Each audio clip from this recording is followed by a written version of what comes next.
আমার আপনি যে ওই যে আপনি কেন আমাকে বলবেন? আমি সদর ইউনিয়ন আপনি ইলিগাল কাজলামি শুরু করছেন না। ব্যবস্থা অবশ্যই আমি আপনার এখানে শুনেন বলেন না না কিন্তু আমাকে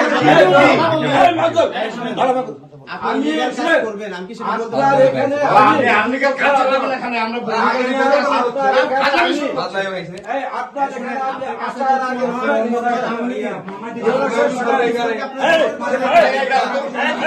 আপনি কি বলছেন?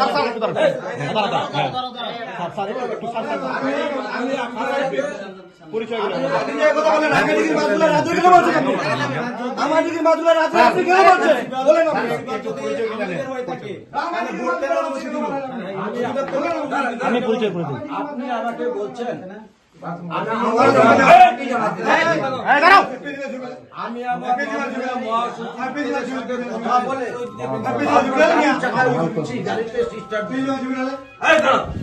আমি আমার মহাসচিবের সাথে কথা বলে তারপর আমি গাড়িতে উঠছি আজকে এখন আমি এখন কথা আপনার বিশ্বাস করার কোনো কারণ নাই। আপনার নিজ অনেস্টি আপনার হরিপুরের মানুষ প্রমাণ করছে যখন অন্ধকার রাত্রে বেলা আপনি একটা সরকারের সম্পত্তি এটা আপনার নিজ অনেস্টি প্রমাণ। 2 নম্বর আপনি রাত্রে বেলা অন্ধকার অফিসে কিছু ক্লায়েন্ট কে নিয়ে আসছে আমি অফিস করব, দিনে করব, ভোরবেলা করব, সেটা একান্তই আমার বিষয়। আমাদের অফিস 24/7। আপনি রাতে করেন কিংবা দিনে করেন আমাদের কোনো আপত্তি নেই। আপনি যে বললেন যে এর আগের যে বিকাশ চন্দ্র বর্মন যে ছিল না খালি আমাদের কথা বলবেন উল্লেখে বলেন আমরা সেভ করছি এখানে আমাদের ব্যাপারে না আমাদের ব্যাপারে কমপ্লেইন যদি থেকে থাকে আপনি যাচাই করুন। পঞ্চায়েত তৈরি করে তখনও কিন্তু না না আপনি না না আমরা সেভ করছি আমরা থেকে আমরা সেভ করছি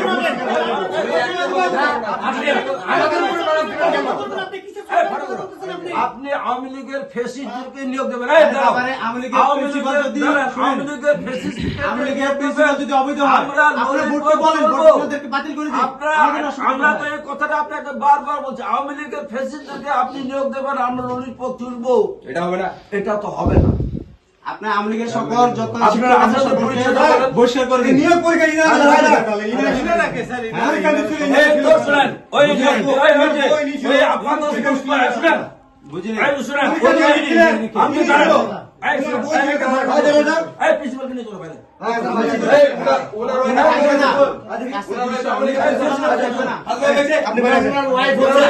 ভাইস চেয়ারম্যানই ছিল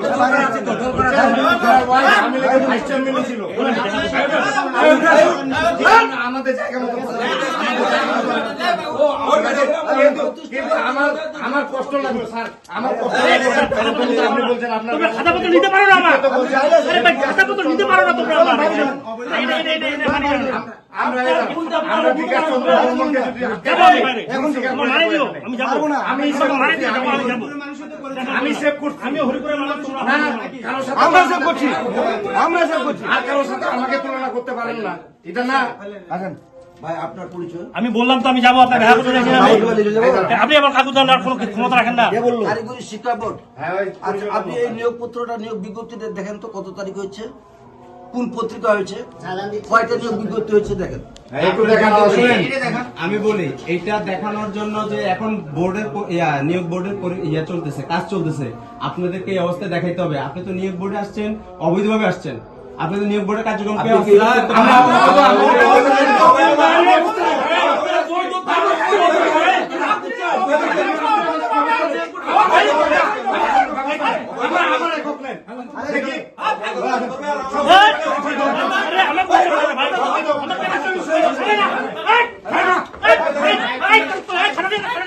ভাই